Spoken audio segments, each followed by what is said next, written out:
Aiken and things going up, Waz. Welcome to Wazni Lambre, my co-host for the second hour for the remainder of the next 2 weeks. Good yes, sir. I'm here. I'm happy. Thank you for having me back, guys. It's good to have you. I should note, for those who don't know, Cenk is off to Europe for 2 weeks. He's going to be doing conferences and speeches and whatever. So I will be hosting without him. But the upside to that is that Waz will be filling in for him in the second hour. So that's freaking awesome. And I'm really excited about that. I do want to read a few. Ooh. Yeah, so interesting. I mean, no offense to Waz. He seems like a nice guy. But it is kind of weird for him to be filling in for Cenk for that long.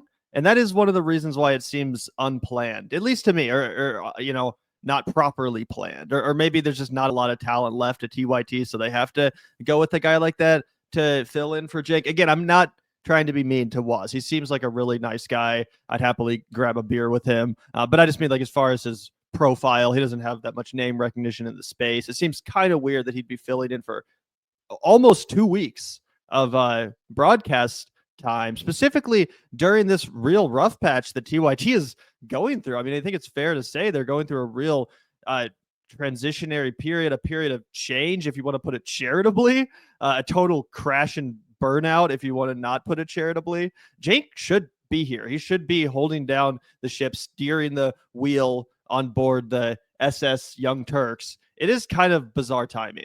Yeah, here's my read on it. And obviously, this is my first time reacting to this, but I had time to think about why the fuck that guy would go to Europe. I think the reality is that he knows TYT is crashing and burning, dude. So there's two things that he's trying to do. He's trying to either develop a foreign audience because he's completely failed at having a domestic one, or he's looking for funding for the Young Turks out there as a result of the message that he has. He's basically going out there and panhandling, I would imagine, for advertisements, for contributions, foreign for grant money. Foreign money? Oh, yeah, 100%. All over the fucking EU. And I guarantee you he's going to be making negotiations and trying to plead for these people to finance TYT because it's unfinanceable at this point. Guys, the amount of revenue that it takes to sustain any kind of studio operation is insane.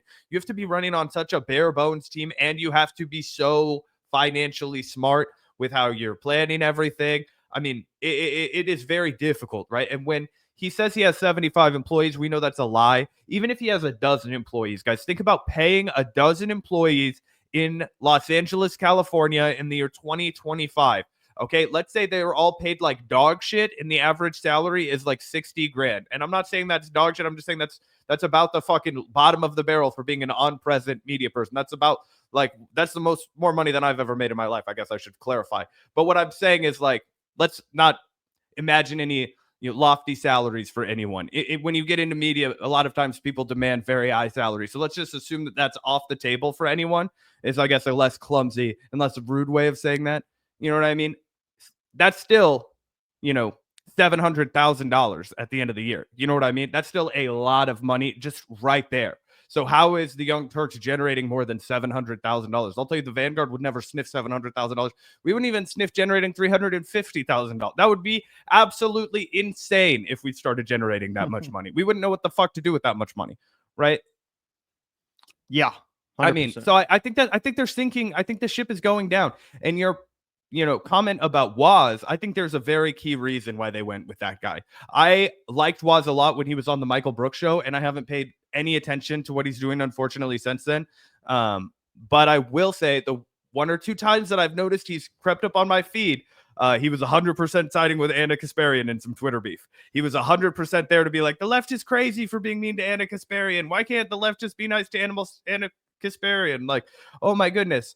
And there are people that I like who, for the most part, I still think give way too much slack to Ana Kasparian. So I'm not judging, Waz. He's definitely taken like a David Griscom approach to like really like, trying to guide Ana back to reality very gently, right? And I think there's probably a place for that for people who know her personally and really want to win her back and have a lot of good fond memories as a friend. I'm not judging anybody for that, but I would say that in my professional media criticism view, she wanted somebody that she wasn't going to have to debate on air. She wanted somebody who wasn't going to push back when she said some crazy shit. And I think she thought that John Iadarola would push back too much.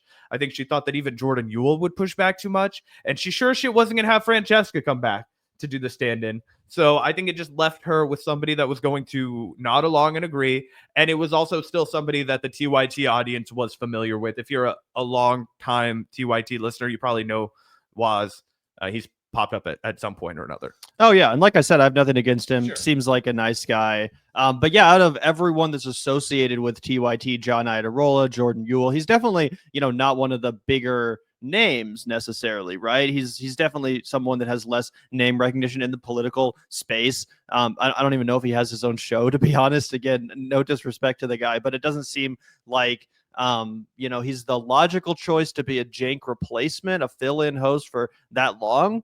But as you said, Zach, he has now several points defended Anna, or kind of downplayed, minimized what's been going on at the network. So I think there's a pretty clear line that can be drawn between that and him getting increased opportunities at the network. And also, looking at what's happened to someone like Francesca Fiorentini, who, despite, being a loyal member of the TYT family for years and years, now is essentially persona non grata on the network, because she's willing to push back, because she's willing to be honest and tell it like she sees it, which is something they claim to care about on the Young Turks. Oh yeah, we want our hosts to be honest and we welcome disagreement. How many times have you heard that from Cenk? We don't stifle debate. We don't stifle disagreement here at the Young Turks. No, we promote it. We do it on the main show all the time. Bullshit. No, that's not true at all. And it would make for way better TV if they did.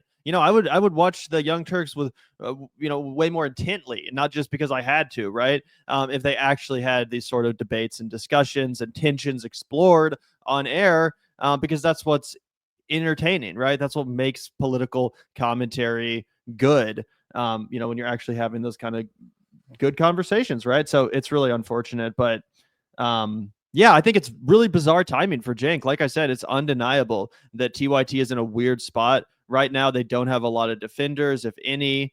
It seems like their loyal audience has completely abandoned them at this point. Cenk, like I said, he needs to be there as the captain of the ship to hold it down and to set the tone. As we continue into the Trump administration, right? This just seems like a weird time to dip. Seems like a weird time to go to Europe for 2 weeks.